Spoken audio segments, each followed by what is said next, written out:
And there is no bigger example of this. This is actually funny. I was actually here when this happened. There is no bigger example of the divide in the American right now than Dan Crenshaw. So Dan Crenshaw got in a little bit of a spat a couple of months ago with Tucker Carlson. So Dan Crenshaw was over in Great Britain. I was actually at this event with Dan Crenshaw. We were at ARC together, the Alliance for Responsible Citizenship conference that Jordan Peterson put on. And Crenshaw and Peterson are friends. And Crenshaw is on the advisory board, I believe, for ARC. And so Crenshaw got over late, and I don't like Dan Crenshaw at all, and I kind of loathe Dan Crenshaw, to be honest. He lives in my state, which I can't stand because he's so anti-Texas. But anyway, he was there, and he was giving this interview with GB News. And I think I might have actually seen this happen. I didn't hear anything or whatever. And for those who don't remember, he said Tucker Carlson had been calling him out for a very, very long time in terms of like, Crenshaw's a neocon. He doesn't care about his voters, which is true. Both those things are true. And, so Crenshaw finishes up his interview with GB News, and he takes off his mic, but he doesn't turn his mic off. And he says that he would literally kill Tucker Carlson. He said, if he were here right now, I'd kill him. I'd shoot him. And that's a wild thing to say. Like, that's a politician threatening a journalist. Like, that used to be like a strict no-go zone. So, like, again, and I think this is so interesting because as soon back as 2020, 5 years ago, Dan Crenshaw was viewed by me and by a lot of other people as the future of American conservatism. Brett Weinstein, when he was doing his Unity 2020 initiative, he wanted to put up a ticket with Dan Crenshaw and Tulsi Gabbard for president and vice president. And I would have backed it because I thought Dan Crenshaw was like, oh, he's got the eye patch and he's this and he's MAGA and whatever.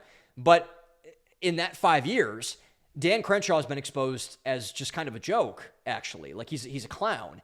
And he was on Rogan several times. He got endorsements from Donald Trump and multiple other people. Like why has this happened? I think this is a very, very telling example of why the fall of Dan Crenshaw has this happen. I call this like the Karening of Dan Crenshaw, how Dan Crenshaw turned into a Karen.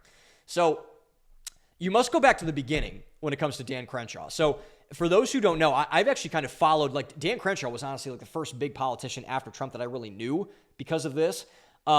So Dan Crenshaw got famous, if you don't remember, by getting lampooned by Pete Davidson on Saturday Night Live. I think this was just after he got elected to Congress. And Pete Davidson made, and, think what you want about Pete Davidson. My opinions on Pete Davidson, but, Pete threw out this joke that was really kind of harmless, honestly. Like, it wasn't bad at all. I think he said something like, Dan Crenshaw looks something like a pirate in a porn film because of his eye patch. And people went bananas when Pete Davidson said this. How dare you mock Dan Crenshaw? This is kind of the, I talk about this in my new book that's coming out. This is like the transableism thing coming out. Like, how dare you make fun of someone with a disability? How dare you make fun of someone who can't see or whatever, which Dan Crenshaw can see out of his one eye, even though it's impaired because he got blown up in the War on Terror. And shout out to Dan Crenshaw for his service on that. But the right essentially came way hard against Pete Davidson and shamed him for this. And I was like, whoa. And so what Dan Crenshaw did was he saw this as an opportunity to get more exposure. And so this essentially turned Dan Crenshaw into a pet for the right and kind of like a mascot for what the quote-unquote new right was looking at, even though Dan Crenshaw is really no different than John McCain or John Cornyn or all these, these warmonger, plant the U.S. across the world, like, trade stocks all you want. Like, he's no different than Nancy Pelosi in that way, honestly. But anyway, so Dan Crenshaw goes on SNL with Pete Davidson, and he does this whole thing, and I don't think he hosted the show, but he went on with Pete Davidson and, like, talked about stuff, and people were like, oh my God, Dan Crenshaw's so cool. He's on Saturday Night Live, whatever. He wrote a best-selling book about it, and everyone just kind of forgot what Dan Crenshaw actually stood for, which was endless wars, neoliberal economics, and, like, protection of the intel agencies. That's really what Dan Crenshaw stands for at the end of the day. And the irony about all of this is Dan Crenshaw is only relevant. He only was able to ascend to this level of political relevance for the thing that he supposedly stood against. This is what his book was about. I read his book, Victimhood.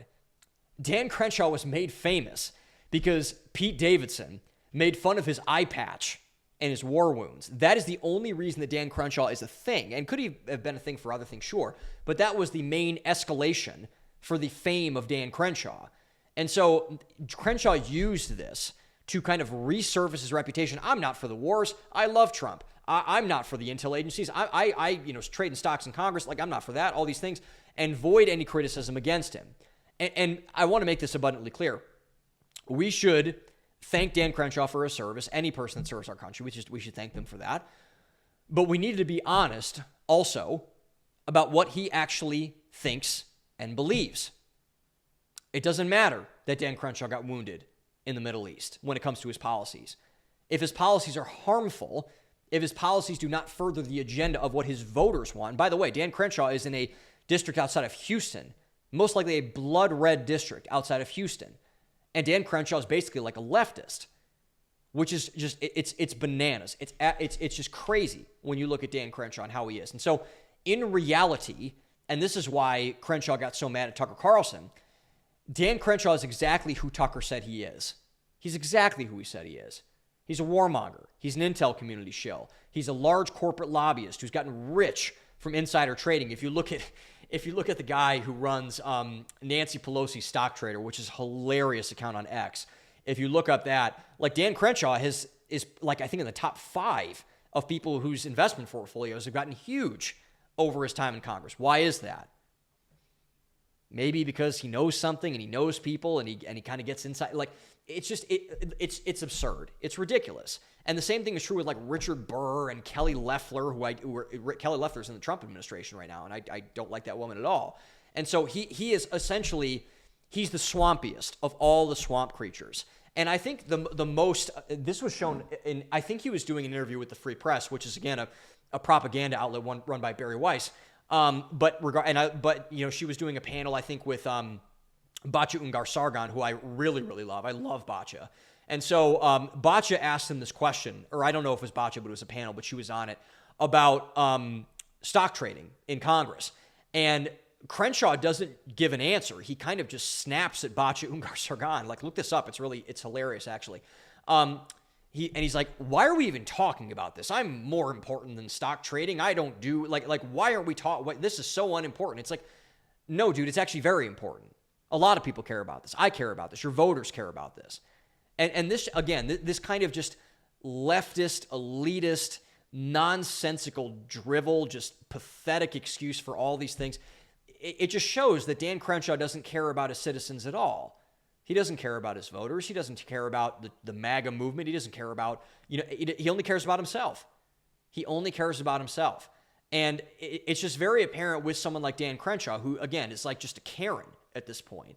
And he just doesn't believe what people say or think that he believes and what he says that he believes. He just doesn't. His voting record shows that. His stock trader record shows that. And I think we just all need to be more aware of people that are just lying about that sort of thing, because it doesn't do us any good to have people who are not telling us the truth in our politics.